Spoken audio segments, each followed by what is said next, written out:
This is me, Spoon Beast. Going to give a shout out to my subscriber Joseph Solano for sharing this idea with me a couple of months ago.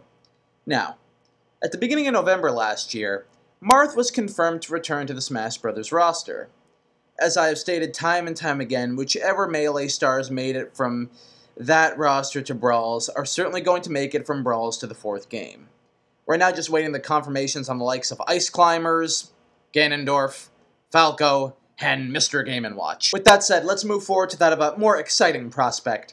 Since Fire Emblem characters first made their presence felt in Smash Bros. Back in Melee, we've always had two fighters from the series to represent it on the roster.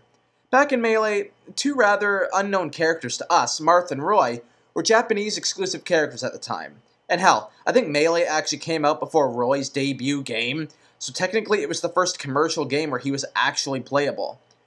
Despite their status as relative unknowns to the Western audience, this side of the globe really took to them. In fact, they were so well liked that interest in Fire Emblem rose so much that the series was able to branch off and launch here in the West. Since that time, Fire Emblem has become one of the most well-renowned franchises that Nintendo develops games for nationally. So by the time Brawl began development, Fire Emblem was a huge series, and the last big game that came out was Fire Emblem Path of Radiance for the Gamecube. The two main characters you could play as in that game were Ike, you all know who he is, and a princess by the name of Valencia. Of course, Ike was added to Brawl's new roster to represent not only this game, but the franchise as well. Marth would also make his return from Melee, where he has since become a Smash mainstay with his recent confirmation for the 4th game for Wii U and 3DS. However, like Roy before him, I don't see Ike making a comeback. So what's the point of making a two representatives of Fire Emblem video if I'm only really going to talk about one? Well, that's what I've been building up to.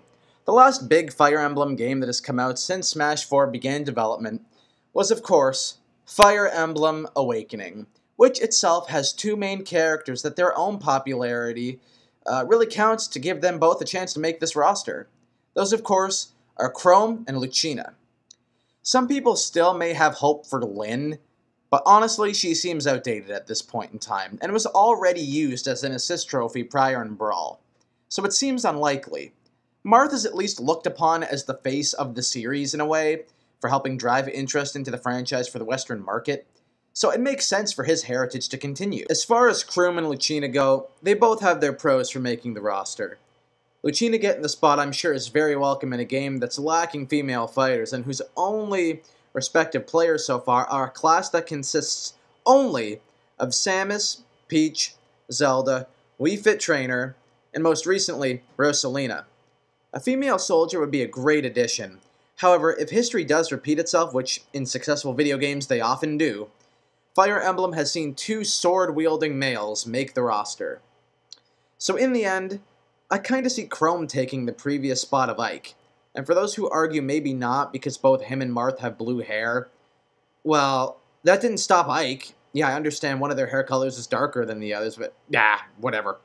Again, if I was a betting man, which I'm not, because I'm wrong a good percentage of the time, I'm going with Fire Emblem Awakening's Chrom to be the newest representative of the series and the one to join Marth in the next game's roster. Though recently, there seems to be this rise in interest for bringing back veterans that were cut from Melee to Brawl into the 4th game, namely Mewtwo and Roy. I discussed the potential of Mewtwo's return back last spring, so I don't really need to elaborate much on him. In fact, I would say he's far more likely for a comeback than Roy. What game has Roy really starred in since Melee? Is he having a resurgence like Mewtwo is at the moment?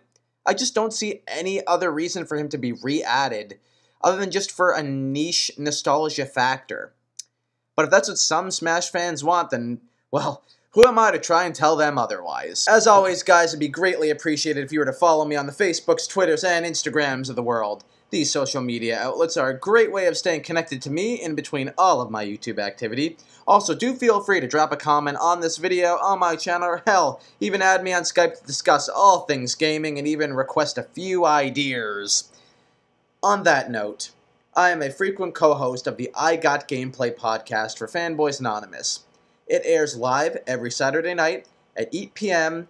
Eastern Time. Hope to see all of you there. and have a good one, folks.